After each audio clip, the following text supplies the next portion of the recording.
The vagina has a really important job to do during the birth process. So go ahead and grab a piece of paper.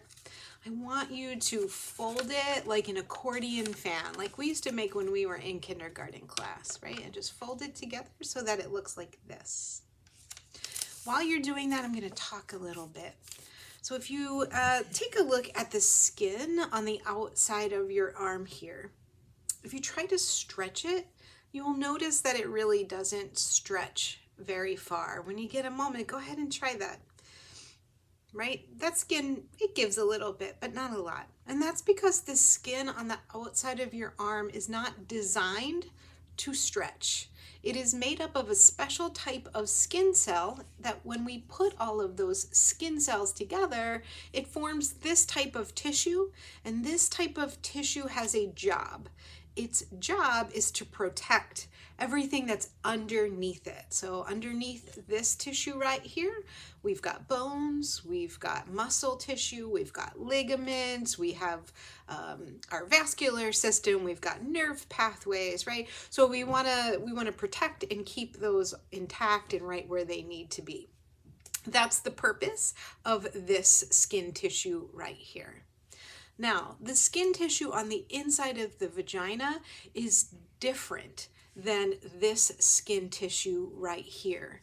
It is made up of a different type of skin cell that when we put it together, it actually makes this type of tissue. A tissue that is accordion folded and it can stretch out.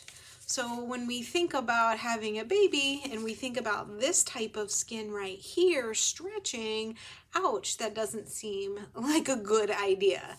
Fortunately, we are well made and we are made up of this type of skin cell inside the vagina. All right, so go ahead and take your accordion fan and I want you to put the ends together so that it looks like this. Now, we walk around every day and this is what our vaginas look like. Now, you probably didn't think that you were going to come to childbirth class today and make a vagina craft, but here we are. So we walk around every day and this is what the vagina looks like, and then every once in a while we decide to have a baby. Well, how is the baby going to fit through here? If we're thinking of that our skin tissue on the inside is made up of this type of tissue, that's probably not going to work out too well. However, the inside of the vagina tissue is designed to unfold and expand and accommodate space for the baby. Now, if the baby needs more space during the birth process, right here on this natural fold, it might split apart a bit, and that's what we call a tear. Now, I realize that the word tear is a terrible word when we're referring to this precious item right here. So don't let the vocabulary fool you. A tear is just a split in that natural fold. Now, sometimes it might split apart far enough that it might need to be repaired with some sutures, or if it's bleeding a little bit too much.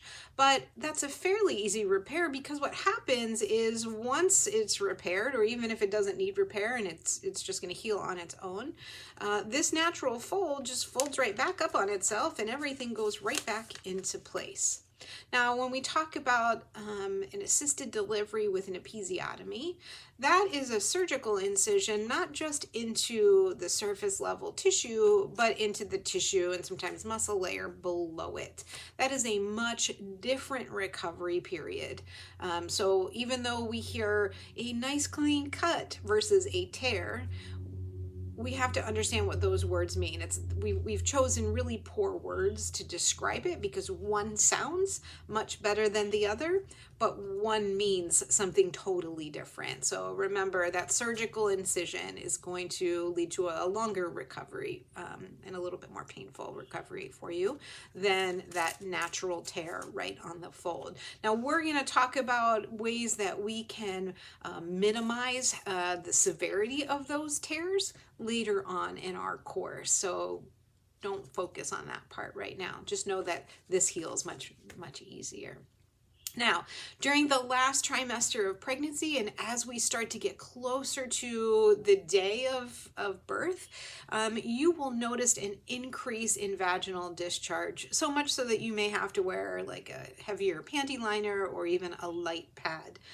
What you're noticing there is your body preparing the vagina for the birth process by lubricating the inside of the vagina. So all of that increased vaginal mucus serves as lubrication for the vagina, which is a really good thing.